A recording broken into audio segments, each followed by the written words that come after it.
Hello and welcome to today's English listening practice. I'm very happy you are here with me. Today, I will share a personal story, a long, detailed journey about how I got my driver's license in New York. Now, for many people, a driver's license is just a small plastic card. But for me, and for many others who move to a new country, it is much more than that. It means independence. It means freedom. It means feeling that you belong to a place. In New York, the process of getting a license can be difficult, especially if English is not your first language. You have to take two different tests. A theory test, which is about traffic rules, signs, and safe driving, and then a road test, where you actually drive with an examiner watching every move you make. In this story, I will tell you about the challenges I faced, the funny mistakes I made, and the feelings I experienced. I will take you step by step, from studying for the theory test, to sitting inside the Department of Motor Vehicles, to practicing on the road, and finally to that big moment when I heard the words, "Congratulations, you passed." As you listen, try to notice new vocabulary. I will explain difficult words in simple ways, so don't worry. Just relax, imagine the scenes in your mind, and enjoy the story. Chapter 1. Studying for the theory test. The very first step in New York is the theory test, also called the written test. I still remember the day I decided to begin preparing. I went online and found the official New York driver's manual. It is a big book, full of information about traffic rules, road signs, safe driving tips, and laws. At first, when I opened the book, I felt lost. There were so many new words. Words like yield, right-of-way, crosswalk, no standing zone. Some of these words were difficult even for native speakers, so for me, as a second language learner, it felt like a mountain to climb. To make it easier, I started using an app on my phone. The app had practice questions, and every time I answered, it told me if I was correct or wrong. At first, I failed many times. For example, one question said, "What does a flashing red light mean?" I answered, "Go slowly." But the correct answer was, "Stop completely, then go when it is safe." That mistake taught me that details are very important. I made a study routine. Every night, I studied for 30 minutes. I practiced on the bus, on the subway, and even during lunch breaks at work. Sometimes I repeated the same questions again and again until I memorized them. There were also funny moments. One time, I confused the words merge and emerge. Merge means two roads coming together. Emerge means to come out from somewhere. I laughed at myself, but little by little, I started learning not only driving rules, but also new English vocabulary. Finally, after about 3 weeks of preparation, I felt ready. I made an appointment at the DMV for my written test. 2. The DMV experience. The Department of Motor Vehicles, or DMV, is a place every driver in America knows. In New York, it is usually very crowded. On the morning of my test, I woke up early, dressed neatly, and took the subway to the DMV office. When I arrived, I saw a long line of people waiting outside. Some were young students, some were older adults, and many were like me, immigrants trying to get their license for the first time in America. When I entered the building, the atmosphere felt serious. There were counters with workers behind glass windows, people holding documents, and security guards giving directions. The sound of numbers being called filled the air. Now serving B127 at window 14. I felt nervous. My heart was beating fast. When my number was called, I walked to the counter. The clerk asked for my documents. I gave my passport, my proof of address, and my social security card. Then she told me, "Go to that computer station for your written test." I sat in front of the computer. The screen was blue, and the first question appeared. I took a deep breath and started. The first few questions were easy. What does a red light mean? I smiled and clicked stop. But some questions were tricky. If two vehicles arrive at an intersection at the same time, who has the right of way? I had to think carefully. As I continued, I realized that my study had paid off. I recognized many questions from the app. After about 20 minutes, I clicked finish. The screen froze for a moment, then a big word appeared, pass. I couldn't stop smiling. It was only the first step, but it felt like a big victory. I had passed the theory test in English in a new country.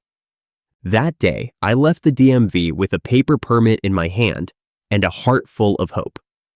3. Driving lessons and practice. The next challenge was the road test. For this, I needed practice. I signed up with a driving school. My instructor was a middle-aged man with a calm voice and a lot of patience. From the first lesson, he explained everything very clearly. He said, "In New York, you must always check your mirrors. The examiner is watching your eyes. They want to see that you are careful." We started with basic skills, stopping, starting, turning. Then we moved to more difficult maneuvers. The three-point turn was my first real challenge. Imagine you are on a small street. You drive forward, turn the wheel, then reverse, then drive forward again to face the opposite direction. At first, I either turned too wide or too short. My instructor laughed and said, "Don't fight with the car, work with the car." Next was parallel parking. Oh, parallel parking. It became my nightmare. You have to park between two cars on the side of the street without hitting the curb or the other cars. The first time I tried, I ended up too far from the curb. The second time, I almost hit the car behind me. After 10 tries, I finally got it right. Then came the emergency stop. My instructor would suddenly say, "Stop now." And I had to press the brake quickly, but safely. At first, I pressed too hard and the car shook. But after practice, I learned to stop smoothly. I took about 10 lessons. Each time, I improved a little. Sometimes I made mistakes, but I learned from them.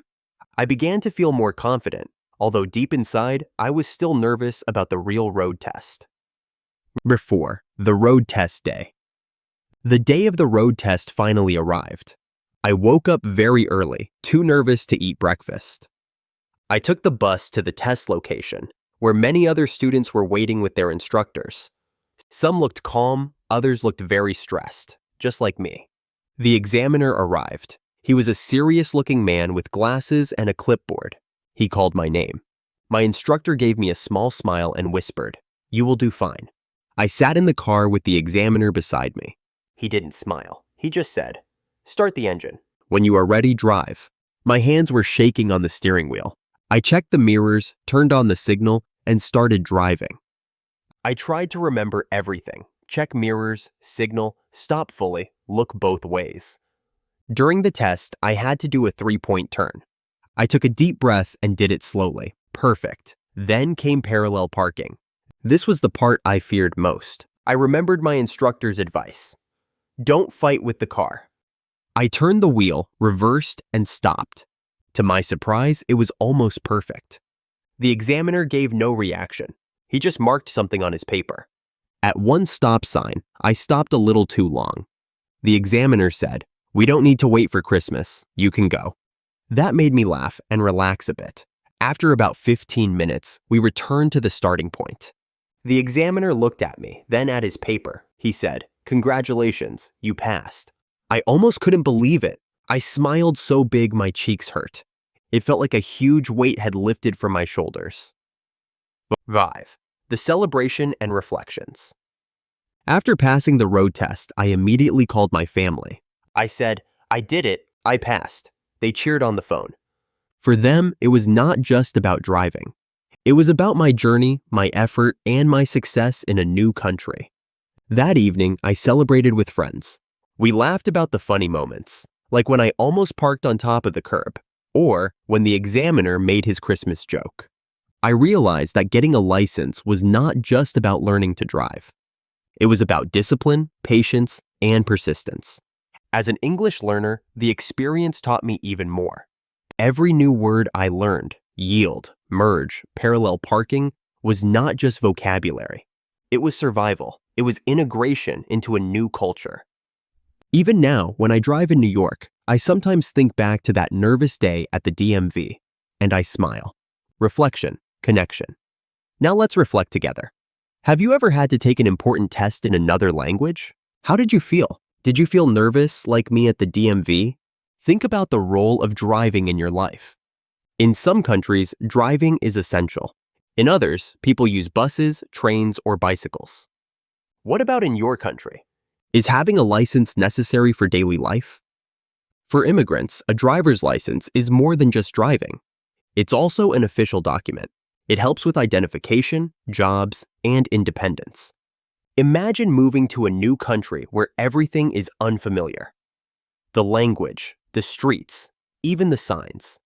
Passing the tests means you are adapting and succeeding. Ask yourself, would you like to take a driver's test in New York? How would you prepare? Would you use apps, books, or lessons? And what would scare you more, the theory test in English or the road test with the examiner watching you? Vocabulary review. DMV, Department of Motor Vehicles, the Office for Licenses. Permit, a paper that allows you to practice driving before the real license. Theory test, written test, the exam about traffic rules. Right of way, the rule about who goes first on the road. Three-point turn, turning the car around on a small street using 3 moves. Parallel parking, parking between 2 cars on the street. Emergency stop, stopping quickly for safety. Examiner, the person who tests your driving. Clipboard, a hard board to hold papers. Comprehension questions. What was the first test the narrator had to take? Where did the narrator take the written test? What mistake did the narrator make at the flashing red light question? What 3 driving skills did the narrator practice? What funny thing did the examiner say during the test? Why was the test more difficult for an English learner? How did the narrator feel after passing the theory test? What did the narrator do to celebrate after the road test? What does parallel parking mean? Why is a driver's license important for immigrants? Closing, 500 characters. Thank you for listening to my story about getting a driver's license in New York. I hope it gave you not only new vocabulary, but also inspiration. Remember, every challenge is a chance to grow. Listen to this story again, shadow the sentences, and try answering the comprehension questions. With practice, your English will get stronger every day. Until next time, drive safe and keep learning.